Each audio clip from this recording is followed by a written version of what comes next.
제목으로 말씀 주실 때에 귀한 은혜의 시간 되시기 바랍니다. 우리 할렐루야로 기아 목사님 환영하겠습니다. 할렐루야. 할렐루야. 네. 귀한 선교사님들 말씀을 나눌 수 있는 또 기회해 주신 하나님께 감사드리며 또 선교사님들 이렇게 뵙게 돼서 반갑고 또 감사드립니다. 우리가 역사를 이렇게 살펴보면은요, 다시는 반복하지 말아야 되는 그런 역사의 한 장면들을 우리는 보게 되거든요. 특별히 오늘의 우리 교회를 또 돌아보고 우리 자신을 돌아보면서 역사는 항상 이렇게 반복이 된다는 이제 그런 관점에서 해볼 수가 없어. 성경의 역사 한 시대를 좀 잠깐 좀 살펴봤으면 좋겠습니다. 오늘의 이 시대의 모습은 갑자기 나타난 것이 아니라 역사 속에 언제나 반복적으로 되풀이되어 왔던 그런 모습들이 오늘날 재현되고 있다는 것을 생각할 때에 성경에 나타난 그 한 시대를 잠깐 좀 살펴보는 것은 대단히 좀 중요하다고 생각이 들어집니다. 사사시대를 다 아마 기억하실 겁니다. 여호수아의 죽음부터 초대 사울 왕이 세워지기까지 약 400년 동안 사사들에 의해서 다스려지던 그 시대입니다. 잘 아시는 것처럼 사사시대는 이스라엘 역사 가운데서 가장 영적으로 암울하고 어두웠던 그런 시기였습니다. 그렇다면 이 사사시대가 왜 이스라엘 역사 가운데 가장 영적으로 암울하고 어두운 시대로 평가가 되고 있는지 여기에 대한 혹시 진단을 선교사님들께서 한번 성경 속에서 혹시 좀 찾아본 적이 있으신지요? 사사기 2장 10절을 잠깐 좀 찾아봤으면 좋겠습니다. 성경을 좀 직접 좀 찾으셔서요. 예, 사사기 2장 10절입니다. 사사기 2장 10절, 구약 성경 362페이지입니다. 사사기 2장 10절, 2장 10절 말씀. 혹시 찾으신 선교사님 어느 분이라도 한번 읽어주시면 감사하겠습니다. 그 세대의 사람도 다 그 조상들에게로 돌아갔고 그 후에 일어난 다른 세대는 여호와를 알지 못하며 여호와께서 이스라엘을 위하여 행하신 일도 알지 못하였더라. 예, 감사합니다. 아멘. 그러니까 사사 시대를 정확하게 진단한 결과거든요. 왜 이 시대가 이렇게 되었는가? 역사가 되풀이된다는 것을 생각해 볼 때 이 진단은 오늘 이 시대에 또 사역에 임하고 있는 우리 선교사님들 또 목회자 입장에서는 대단히 중요한 또 다음 세대 넥스트 제너레이션을 생각하는 관점에서도 대단히 중요한 그 진단이라고 봅니다. 이 사사기 2장 10절 말씀에는 지금 두 가지를 특별히 포인트를 하고 있는데요. 첫 번째는 여호와를 그 백성들이 알지 못했다라고 말하고 있습니다. 여호와를 알지 못했다고. 여호와 하나님이 누구신지를 이 백성들이 알지 못했다는 겁니다.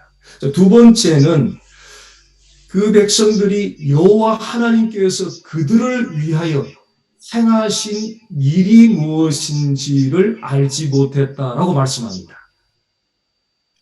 여호와 하나님이 누구시며 여호와 하나님이 무엇을 행하셨는가? 즉 여호와 하나님의 인격과 여호와 하나님의 사역에 관한 내용입니다. 잠깐만요.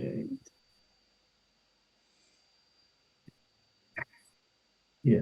선교사님들께서 잘 아시는 것처럼 여호와 하나님이 누구신가, 그분의 인격, 여호와 하나님이 행하신 일이 무엇인가, 그분의 사역은 복음의 양대 축입니다.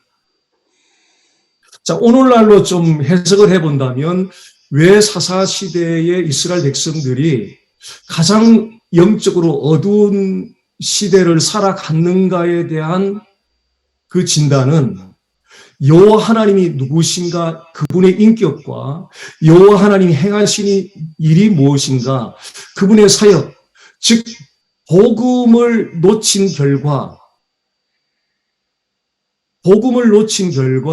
이스라엘 백성들이 결국은 가장 영적으로 어두운 시대를 살아가게 되었다는 이런 결론에 이르게 됩니다.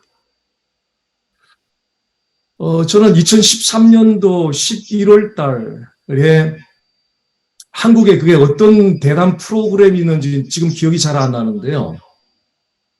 아마 그 MC를 보시던 분이 단국대 교수님이었던 걸로 기억이 나고요.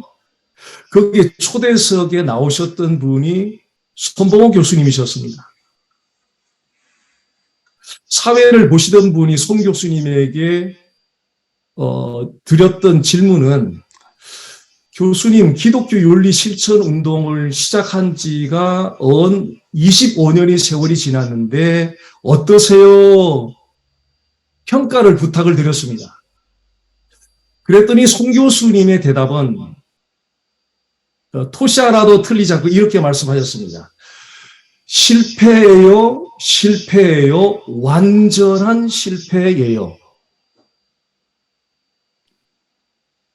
25년간 깨끗한 기독교 윤리 실천하자는 운동을 25년간 펼쳤는데 25년 전에 기독교 윤리 실천 운동을 시작하기 전보다 한국 그리스도인들의 윤리 도덕이 더 후퇴했다는 그런 의미로 받아들여졌습니다.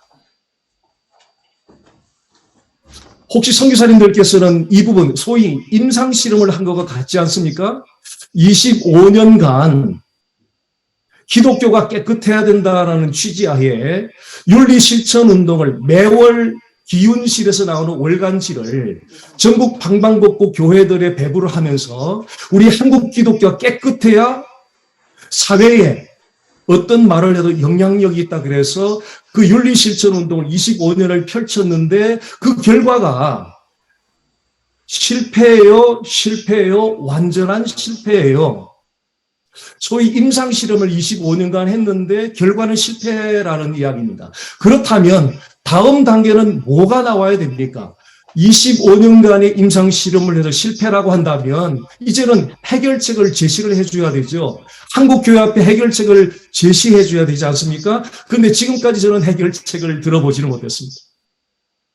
그러면 또다시 실패한 윤리실천 운동을 또다시 펼쳐나가야 되겠는가라는 저 혼자만의 고민이 들었습니다.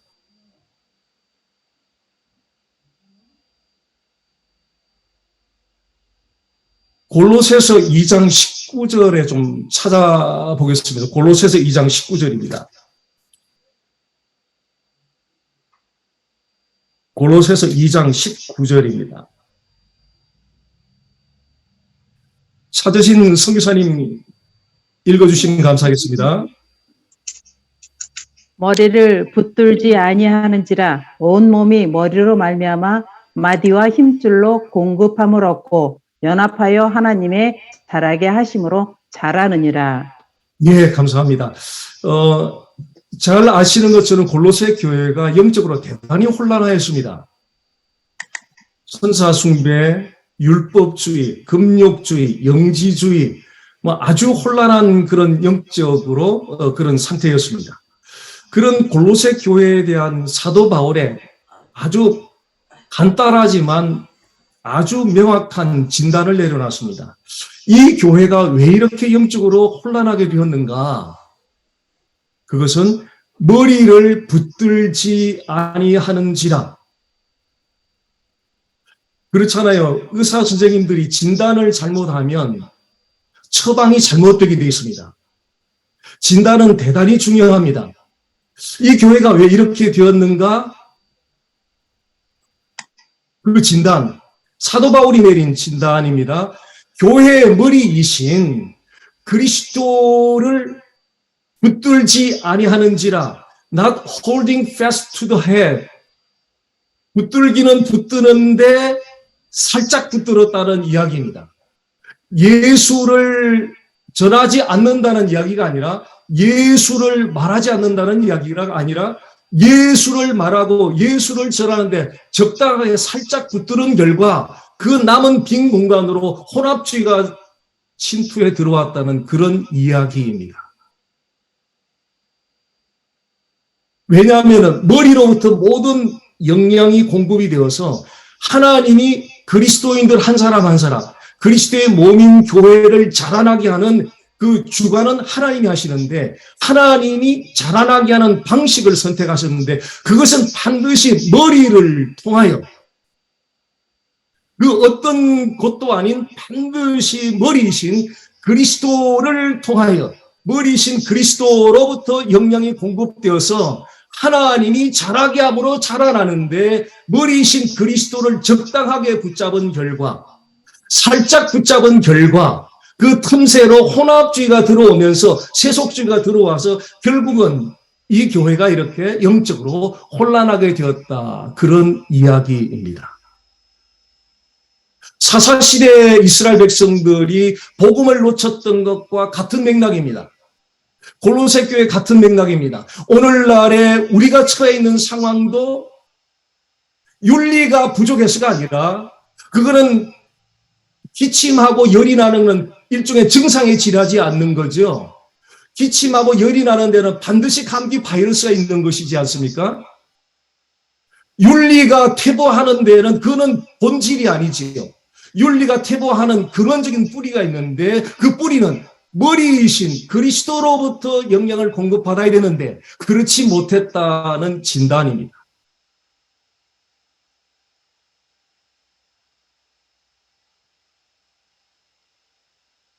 사도 바울은 로마서를 시작하면서 서두에서 그렇게 믿음 좋기로 소문났던 교회가 꼭 들어야 되는 메시지, 그런 다른 메시지가 아닌 1장 2절에 이 복음은 시작을 하면서 4장 끝절에 이 복음은 우리 주 예수 그리스도시니라.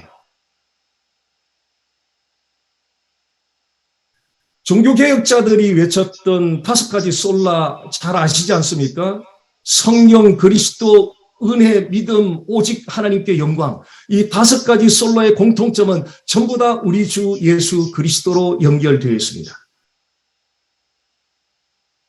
사사시대에도 복음을 놓친 결과 그들이 어두운 시대를 걸어갈 수밖에 없었고 골로새 교회 마찬가지고요. 오늘날의 현대 교회도 진단을 잘못하면 처방이 잘못돼서 20년, 30년을 다른 곳에서 우리는 처방을 하다가 결국은 병을 고치지 못한 채 많은 세월을 낭비하게 됩니다. 진단이 매우 매우 중요하고 그 진단은 반드시 우리의 신학이나 이론에서 나오는 것이 아니라 성경 자체가 어떻게 우리에게 진단을 내려주고 있는가를 정확하게 발견하는 것이 대단히 중요하다고 봅니다.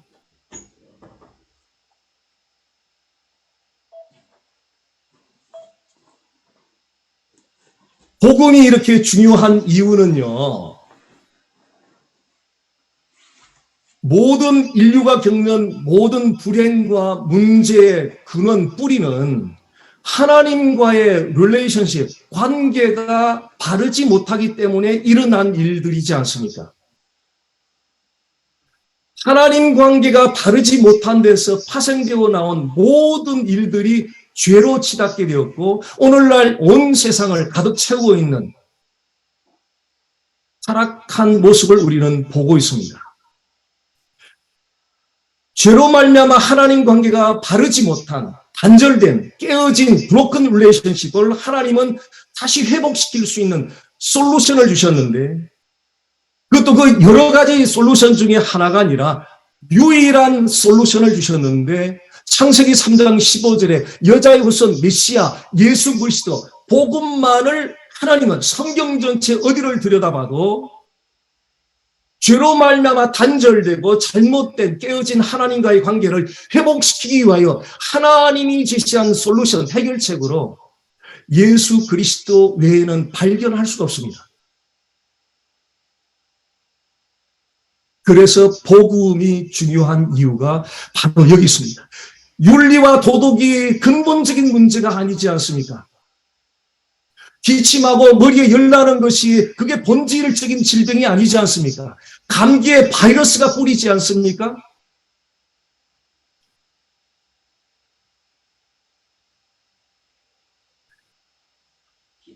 존 스타트 목사님은 이런 말씀을 하셨던 적이 있습니다. 그리스도인들의 제자도에 있어서 그리스도의 인격을 분명하게 인식하는 일보다 더 중요한 일은 없다. 그리스도께서 행하신 여러 가지 사역들, 십자가 부활 등등 여러 가지 사역들, 기적들 대단히 중요합니다. 그러나 그 이전에 우리가 간과하고 온 것이 아닌가 하는 생각이 드는 그분이 누구시냐 하는 문제죠. 만약 그분이 하나님이 아니셨다면 그분의 십자가가 우리에게 무슨 의미가 있으며 그분의 부활이 우리에게 무슨 의미가 있으며 선교가 우리에게 무슨 의미가 있겠느냐 하는 이런 질문 앞에 서게 된다는 거죠. 그분이 하나님이 아니시라면 그분이 행하신 사역 이전에 더욱더 우리가 강조하고 중요한 것은 그분이 누구시냐 하는 것입니다. 그분이 누구시냐 하는 것이 머리로 관념으로 피상적으로 이론적으로 머리 지식으로 오는 것이 아니라 성령을 통하여 그 예수님이 하나님이라는 그 사실이 내 가슴 속으로 관통하는 컨페션 되는 고백되어서 Jesus is my God이라고 진정으로 고백되어지는 이 인격에 대한 인식 말이죠.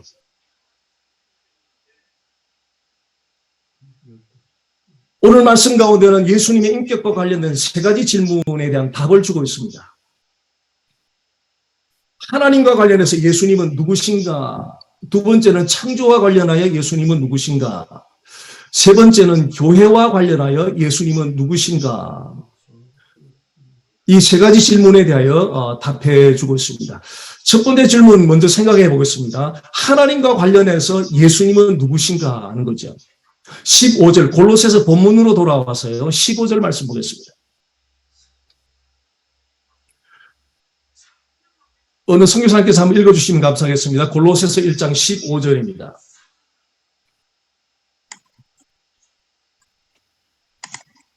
그는 보이지 아니하는 하나님의 형상이요 이시요 모든 피조물보다 먼저 나신 이시니 아멘. 네, 감사합니다. 그는 보이지 아니하는 하나님의 형상이시요. 여기는 하나님을 두 가지로 지금 묘사하고 있거든요. 첫 번째는 보이지 않는다, 인비저블. 두 번째는 형상이 있다는 거예요. 약간 모순되지 않습니까? 보이지 않으면 형상이 없는 거거든요. 공기는 보이지 않습니다. 그래서 형상이 존재하지 않습니다. 그런데 하나님은 보이지 않는데 형상이 있다고 말씀하고 있습니다. 그 비밀이 무엇입니까? 15절 시작 부분에 보시면 그는 예수님을 가리키죠. 예수님은 보이지 아니하는 하나님의 형상이시요. 이 형상이라는 말은 복사체라는 그런 의미를 가지고 있거든요. 미국의 달러 지폐 가운데 5불짜리나 이런 데 보면 아브라함 링컨 대통령의 형상이 들어가 있습니다. 자, 아브라함 링컨 대통령의 형상이 들어간 그 지폐, 그 형상과 하나님의 형상을 담고 있는 예수 그리스도, 차이점이 무엇이라고 생각되시는지요, 선교사님? 지폐 속에 있는 아브라함 링컨의 형상, 예수님도 보이지 아니하는 하나님의 형상이라고 그랬는데 같은 형상인데 이 차이점이 분명히 있거든요.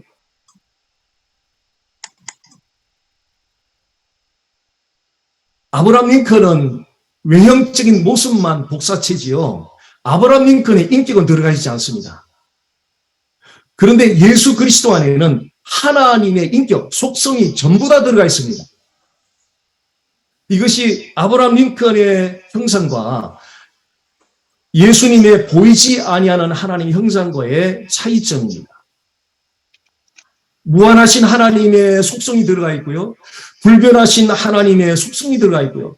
신실하신 하나님의 속성이 들어가 있고요. 지혜롭고 능력 있고 자비로우신 하나님의 모든 속성이 예수 그리스도 안에 다 들어가 있습니다. 유대인으로서 예수님을 믿고 개종한 그 사람들이 사용하는 성경을 이게 메시아닉 성경이라고 있는 것 같아요. 그 성경에는 이 말씀을 이렇게 번역을 해놨더라고요. 예수님은 보이지 아니하는 하나님의 보이는 하나님이요. 예수님은 보이지 아니하는 하나님의 보이는 하나님이요. 정말 아버지 기가 막히게 좀 번역한 것이 아닌가 하는 그런 생각이 들었습니다. 요한일서 1장 1절에서 2절 말씀 좀 살펴보겠습니다. 요한일서 1장 1절에서 2절입니다. 요한일서 1장 1절에서 2절입니다. 예, 찾으신 선교사님 한번 1절만 찾아주시면 좋겠습니다. 1절만요. 1장 1절.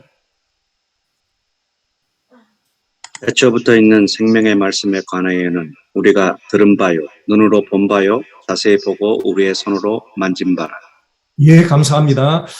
생명의 말씀은 예수님을 가리키지 않습니까? 그리고 우리는 사도들이거든요. 사도들이 들었고 예수님의 그 말씀을 들었고 눈으로 봤고 손으로 만진 바까지 되었다라고 말하고 있습니다. 이것보다 더 실제적인 건 없는 거죠. 직접 들었고 눈으로 봤고 손으로 만진 바 된 하나님, 보이는 하나님, 이 얼마나 실제적입니까? 예수님은 보이지 아니하는 하나님의 보이는 하나님이십니다. 실제로 보이는 하나님입니다. 여기서 실제라는 제가 표현을 좀 썼는데요. 만약 실제가 아니라면 야단납니다.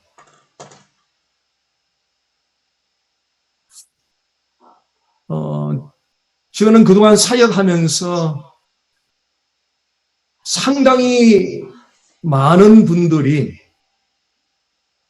기독교의 진리를 심플한 주일학교 선생님들에게 배우는 정도의 간단한 단순한 기독교의 진리를 머리 지식으로 담고 있고 피상적으로 관념적으로만 알고 있는 그 상태에 머물고 있는 분들을 제법 많이 만났던 것 같습니다.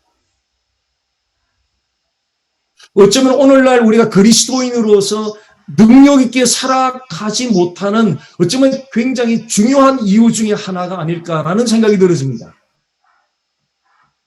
예수님이 보이지 아니하는 하나님의 보이는 하나님이라는 것이 실제로 보이는 하나님이라는, 실제로 머리 지식으로가 아닌 이론적으로가 아닌 관념이 아닌 피상적인 것이 아닌 성령을 통하여 실제로 인식되어지고 믿어지고 고백되어지는, 예수님은 보이지 아니하는 하나님의 보이는 하나님이라는 이 진리는 절대 불변의 진리입니다. 무슨 일이 있어도 변할 수 없는, 어느 누구도 손을 댈 수 없는 절대 불변의 완전한 진리입니다. 중요한 것은 그 진리를 받아들이는 사람들의 반응인 것 같습니다. 예수님이 보이는 하나님, 보이지 않는 하나님의 보이는 하나님이라는 이 진리가 실제로 믿어질 수만 있다면, 어쩌면 후방에서 사역하는 목사님들의 사역 현장이나 또 선교 일선에서 사역하는 선교사님들의 사역 현장이 상당히 저는 달라질 수 있다고 봅니다.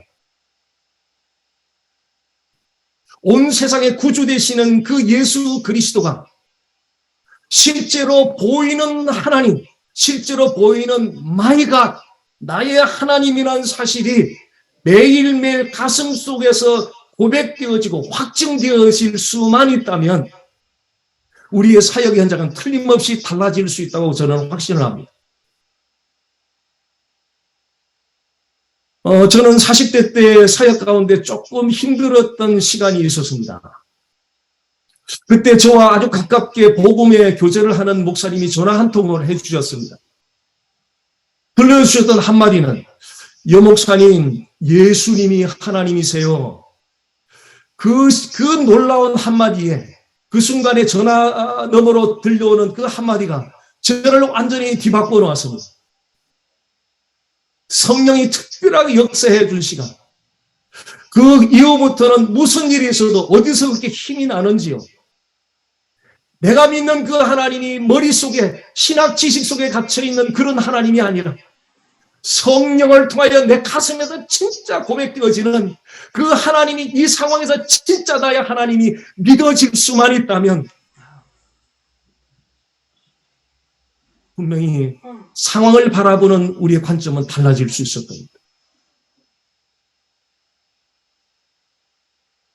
온 세상을 이기는 그 힘은 주 예수님이 하나님이심을 믿는 믿음에서 나옵니다. 온 세상을 이기는 그 힘은 주 예수님이 나의 하나님이라는 사실을 믿는 믿음에서 나옵니다. 오래전에 30대 후반의 어느 자매님이 주일날 저녁에 어느 장로님 댁에서 고기 파티를 하고 아주 기분 좋게 헤어졌습니다. 근데 새벽 1시쯤에 머리가 터져버렸습니다. 그래서 병원에 달려갔더니 이미 얼굴은 한 5배로 이렇게 커져 있고 입과 눈은 다 돌아가 있고 병원에서는 거의 사망신고에 해야 되는 그런 상황이었습니다. 온 교인들이 매달려서 기도하기 시작했는데 2주 후에 깨어났습니다. 문제는 그때부터 이제 발생했습니다. 이 자매는 건강한 모습으로 잠들었던 거에는 아무런 기억이 없는데 2주 후에 깨어나서 보니까 괴물 같은 자신의 모습을 보면서 이해할 수 없는 자기의 모습에 대해서 너무 충격이 심해서 병원에서 자살 시도를 3번씩이나 하게 되었습니다. 제가 예수님은 나의 하나님이 된다는 이 실제 이 체험을 가지기 전에는 일반 목회 상담학에서 어려운 사람들 그냥 가만히 옆에만 있어줘도 된다. 이런 상담학의 이론을 배웠습니다. 그런데 예수님을 진짜 나의 하나님이라는 사실을 특별한 체험을 하고 나니까 그 자매에게 들려줘야 되는 얘기는 자매님, 예수님이 자매님의 하나님이세요. 어렵고 힘들 때마다 가슴에 손을 얹고 예수님은 나의 하나님.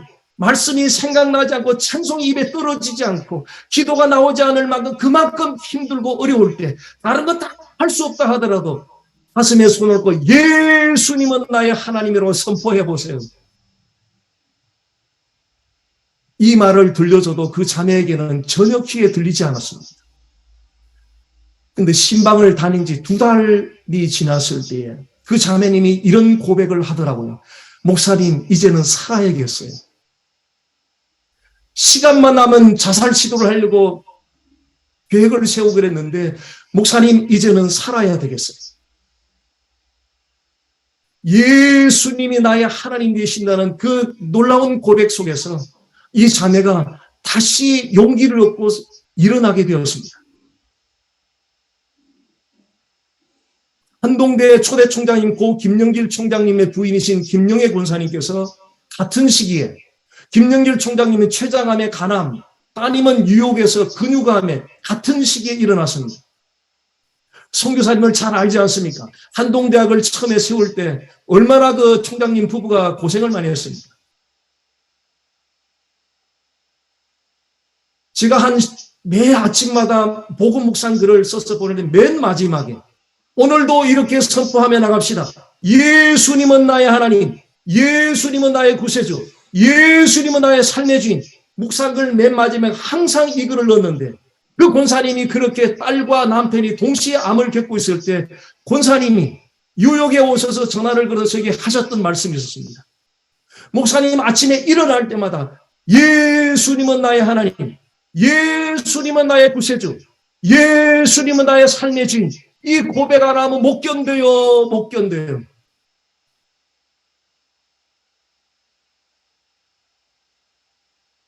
주 예수를 믿음이 온 세상이기에 많은 이론이 필요한 것이 아닌 것 같아요.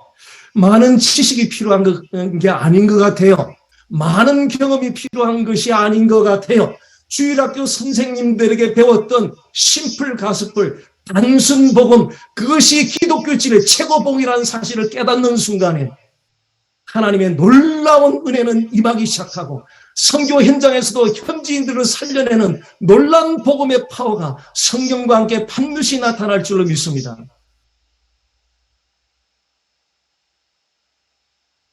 두 번째 창조와 관련해서 예수님 누구신지를 살펴보겠습니다. 15절 후반부 두 번째 말씀 보시면은요. 골로새서 1장 15절. 모든 피조물보다 먼저 나신 이시니. 창조와 관련해서 예수님을 모든 피조물보다 먼저 나신이라고 묘사를 하고 있습니다. 여기서 먼저라는 이 표현이 좀 오해를 불러일으켰습니다. 아리안주의자들이 이 부분을 놓고 문자적으로 창조된 모든 피조물들 가운데 첫 번째로 창조된 피조물이라고 예수님을 그렇게 해석을 했습니다. 비슷한 해석을 한 이단이 여호와 증인들입니다. 그래서 그들은 예수님이 하나님이라는 사실을 믿지 않습니다. 여기서 먼저라고 하는 것은 숫자적인 그런 의미보다는 다른 피조물들과는 위치가 다른, 차원이 다른 독보적인 우월성을 가졌다는 그런 뜻입니다. 요한복음 1장 3절 말씀을 찾아보겠습니다. 요한복음 1장 3절입니다. 찾으신 선교사님 읽어주시면 감사하겠습니다. 만물이 그로 말미암아 지은 바 되었으니 지은 것이 하나도 그가 없이 된 것이 없느니라. 아멘. 예, 감사합니다. 창조와 관련하여 예수님은 누구시냐는 거죠. 창조와 관련하여 예수님은 누구신가? 이게 그라는 대명사가 예수님을 가리키거든요. 만물이 예수님으로 말미암아 지은 바 되었으니 지은 것이 하나도 예수님이 없이 된 것이 없느니라. 본문으로 돌아와 보겠습니다. 골로새서 1장 16절 17절입니다.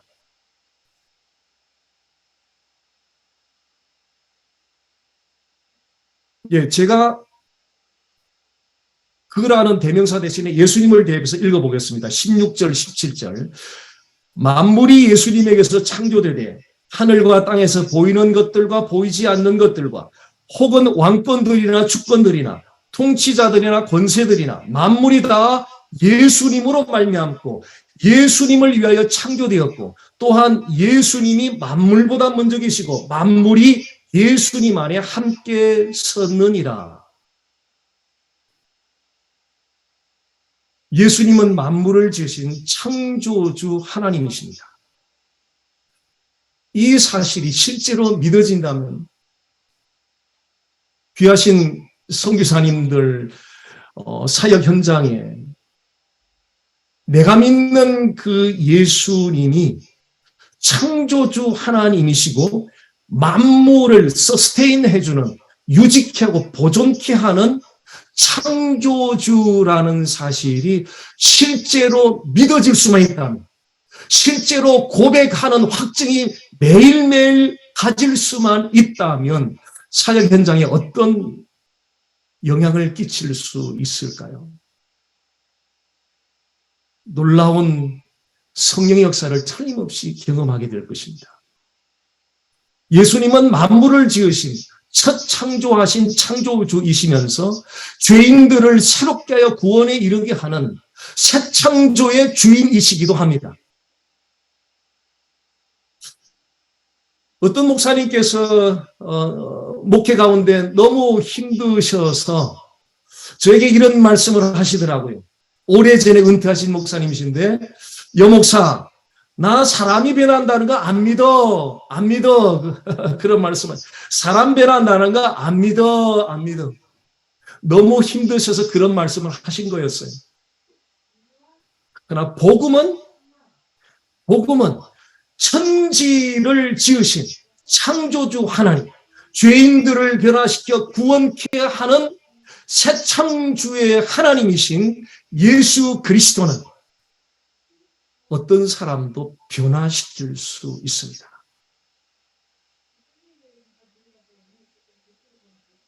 예수님으로 인하여 변화하는 능력을 경험했던 인물 한 사람을 사도행전 18장을 통해서 소개해드리겠습니다.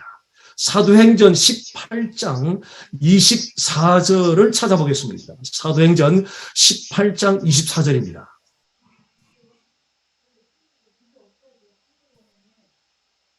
사도행전 18장 24절입니다. 제가 읽으면서 좀 설명을 하도록 하겠습니다. 알렉산드리아에서 난 아볼로라 하는 유대인이, 이 아볼로라는 인물이 등장합니다. 이 아볼로는 출신이 알렉산드리아 출신입니다. 알렉산드리아는 선교사님들 잘 아시는 것처럼 대학도 있고 큰 도서관도 있는 소위 지성의 도시입니다. 근데 이 아볼로라는 사람은 말도 잘하고 성경에 아주 능통한, 요즘으로 말하면 신학교 교수님 정도는 되지 않았을까 하는 생각이 듭니다. 그가, 아볼로가 일찍이 25절입니다. 주의 도를 배워 어렸을 때부터 하나님의 말씀을 배웠던 것 같습니다. 열심으로 예수에 관한 것을 자세히 말하며 가르치나 요한의 세례만 알 따름이라. 요한의 세례가 대표하는 것은 회개의 메시지죠. 사람들에게 회개를 촉구하는 그런 의미가 세례 요한의 세례에 많이 담겨 있습니다. 그리고 이분은 메시아, 하나님의 어린 양, 메시아라는 것을 가르쳐 줍니다. 그런데 이 아볼로는 십자가에 죽으시는 예수님, 부활하시는 예수님, 승천하시는 예수님, 재림하시는 예수님, 소위 풀복음을 온전히 인식하는 데는 좀 부족했던 모양입니다. 그래서 복음을 온전히 인식하고 이해했던 것이 아니라 부분적으로 인식하고 이해했던 것 같습니다. 26절 보겠습니다. 그가, 아볼로가 회당에서 담대히 말하기 시작하거늘 성경을 능통한 성경 지식으로 강론을 해가기 시작했습니다. 브리스길라와 아굴라가 듣고 아볼로 교수님의 강의를 듣고 있던 그 회중석에 브리스길라와 아굴라라고는 평신도 부부가 앉아 있었습니다. 이 평신도 부부는 사도 바울로부터 직접 복음을 사사받았던 인물들입니다. 아볼로 교수님의 성경 강론을 가만히 듣다 보니까 사도 바울로부터 직접 사사받았던 복음의 내용과 조금 불충분하다고 느꼈던 것 같습니다. 그래서 26절 후반부에 보면 예수에 관한 것을 자세히 말하며 가르치나 요한의 세례만 알 따름이라 그가 회당에서 담대히 말하기를 시작하기를 브리스길라와 아굴라가 듣고 데려다가 하나님의 도를, 여기서 하나님의 도는 바울로부터 직접 사사받았던 주 예수 그리스도의 복음입니다. 그 복음을 더 정확하게 풀어 이르더라. 아볼로 교수님에게 정확한 지식을 가지고 강론을 하던 아볼로 교수님에게 평신도 부부가 단순한 복음의 진리를 자세하게 설명해 주었던 것입니다. 27절 말씀입니다. 아볼로가 아가야로 건너가고자 하므로 형제들이 그를 격려하며 제자들에게 편지를 써 영접하라 하였더니 그가 가매 은혜로 말미암아 믿은 자들에게 많은 유익을 주니 아가야 지방의 수도는 고린도죠. 소위 고린도 교회 성도들입니다. 아볼로 교수님이 브리스길라 아굴라 이 부부 평신도 부부로부터 복음을 자세하게 설명 들은 이후에 그때부터 이 아볼로 교수가 전해줬던 복음으로 인하여 듣던 사람들에게 많은 유익을 주게 되었습니다. 그 비밀에 대해서 28절이 말합니다. 이는 성경으로서 예수는 그리스도라고 증언하여 아볼로 교수님의 해박한 성경 지식의 강론이 단순해져 버렸습니다. 예수는 그리스도라고, 예수는 하나님이라고, 예수는 온 세상의 구주라고, 심플 복음, 단순한 진리를 선포하기 시작했습니다.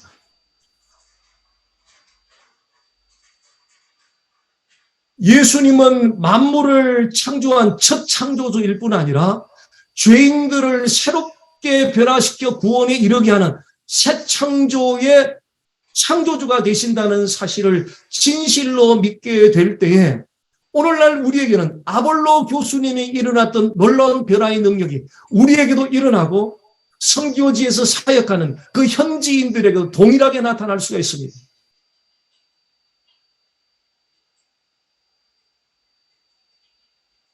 군데 말씀 더 살펴보겠습니다. 누가복음 24장입니다. 누가복음 24장. 누가복음 24장입니다.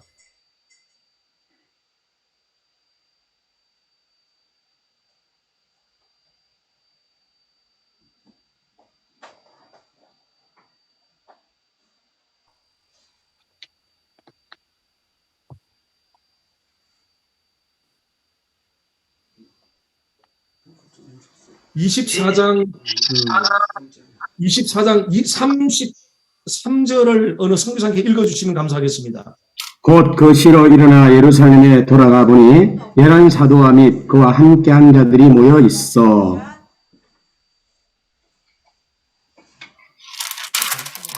네네. 이어서 44절 읽어주십시오. 죄송합니다. 44절입니다. 네.